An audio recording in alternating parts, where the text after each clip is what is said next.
বলি বন্ধুরা, দাদারা, দিদিরা, যে কোনো কাজ করবেন একটুকু চারিপাশে ভালাভালি দেখা দেখি করে করবেন। কেন বলছি শুনুন, আমাদের গন্ধেশ্বরী নদীতে কাশি ঝোপে মহালয়ার শুটিং চলছে। সেই দুর্গা সাজিছে, মহিষাসুর সাজিছে, দিয়ে সেই যুদ্ধটা চলছে আর কি, বুঝলেন।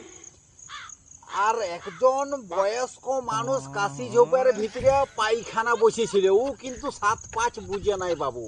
ও আপনার বসে বসে পায়খানা করছে।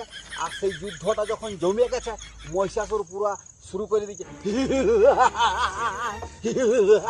সেই হাসিটা শুনিয়ে সেই বয়স্ক লোকটা এমন ছুটিয়েছে ভয়ে, বাবা রে কি আর বলবো, কত দূর যাইয়ে বসে পড়ে হাঁপাচ্ছে।